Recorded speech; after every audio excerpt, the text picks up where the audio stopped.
1942 সালে Swami Nikhilananda Ramakrishna Vivekananda centre, New York থেকে শ্রীমর কথামৃতের 5 খণ্ড কালক্রমানুসারে অনুবাদ করে ছাপান। ভূমিকাতে তিনি লেখেন, আমি যথাসম্ভব আক্ষরিক অনুবাদ করেছি এবং পাশ্চাত্যবাসীদের পক্ষে অপ্রয়োজনীয় কতকগুলি পৃষ্ঠা বাদ দিয়েছি। নিখিলানন্দ তার গসপেল অনুবাদের প্রারম্ভে শ্রীরামকৃষ্ণের এক দীর্ঘ জীবনী লিখেছেন। শ্রীমর সংক্ষিপ্ত শ্রীরামকৃষ্ণ চরিতামৃতের পরিবর্তে মোটের উপর নিখিলানন্দের অনুবাদ খুবই সুন্দর ও চমৎকার। এই ইংরেজি অনুবাদ এডিট করেছেন মার্গারেট উড্রো উইলসন, আমেরিকার প্রেসিডেন্ট উড্রো উইলসনের মেয়ে, এবং জোসেফ ক্যাম্পবেল, বিখ্যাত পণ্ডিত ও প্রাচ্যগান বিশারদ, জন মফিট, কবি ও পণ্ডিত, কথামৃতের গানগুলিকে সুন্দর ও সুললিত ভাষা ও ছন্দে ফুটিয়ে তুলেছেন। অল্ডাস হাক্সলি এই বিশাল গ্রন্থের মুখবন্ধ লেখেন। নিখিলানন্দের অনুবাদ সারা পৃথিবীর শিক্ষিত মহলে দৃষ্টি আকর্ষণ করে। সর্বপল্লী রাধাকৃষ্ণন লিখেছেন, স্বামী নিখিলানন্দ একটা অপূর্ব কাজ করেছেন। তার রামকৃষ্ণ কথামৃতের সহজ পঠনযোগ্য ইংরেজি অনুবাদ পাশ্চাত্যবাসীদের শ্রীরামকৃষ্ণের দিব্য জীবন ও সাধাসিধেভাবে তিনি যে গভীর তথ্য সাধারণ মানুষকে শিক্ষা দিতেন বুঝতে সাহায্য করবে। আমি এই গ্রন্থের বহুল প্রচার কামনা করি। দ্য গসপেল অব শ্রীরামকৃষ্ণ এখন পৃথিবীর বহু ভাষায় অনুদিত হয়েছে এবং শ্রীমর বাংলা কথামৃত ভারতের প্রায় সব ভাষায় অনুদিত হয়েছে। শ্রীম কখনো কখনো কলকাতার ভবানীপুর গদাধর আশ্রমে গিয়ে থাকতেন সাধু সঙ্গ করবার জন্য। তিনি যেখানেই যেতেন সেখানে তিনি তার ডায়েরি সঙ্গে নিয়ে যেতেন। এই ডায়েরিগুলি তাকে শ্রীরামকৃষ্ণের সান্নিধ্য পাইয়ে দিত।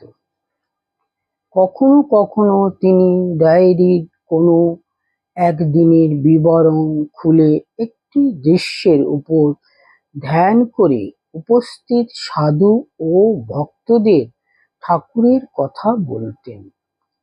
16ই জানুয়ারি 1924 শ্রীমা গদাধর আশ্রম থেকে ট্রামে করে মধ্য কলকাতায় নিজের বাড়িতে আসছিলেন।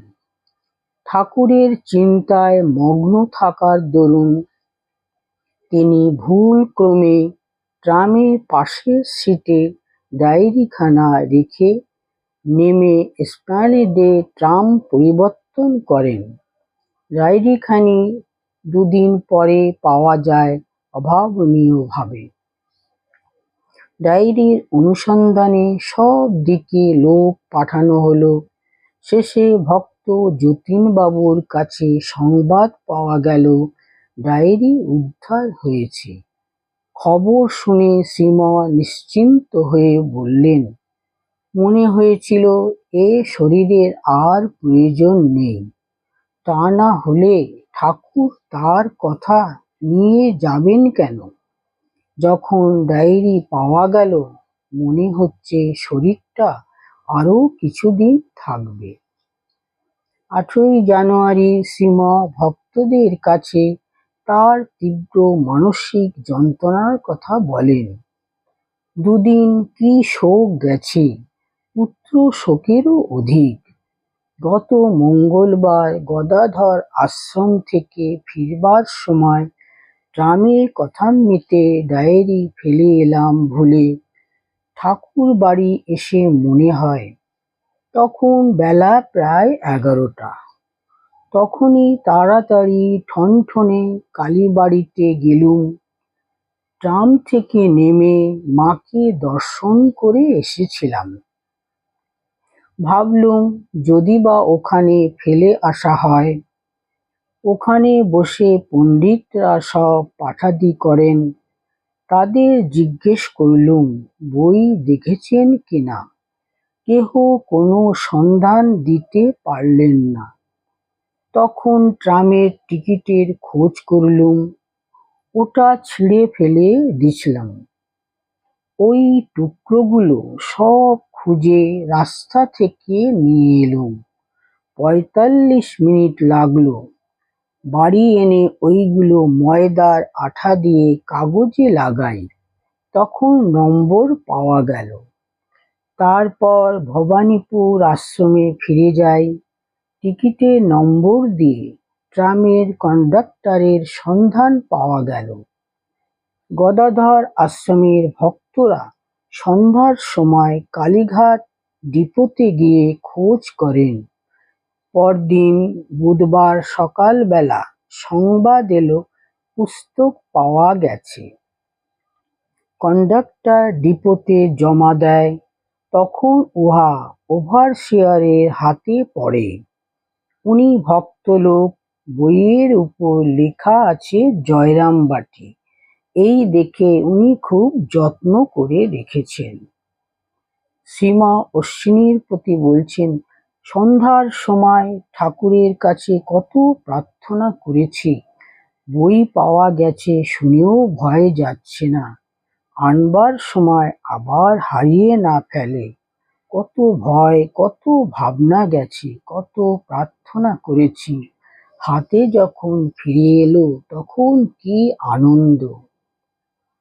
যে ট্রাম কর্মীর কর্তব্যনিষ্ঠায় শ্রীমা ডায়েরি পেয়েছিলেন, সে কর্মচারীকে তিনি কথামৃত উপহার দ্বারা পুরস্কৃত করেছিলেন।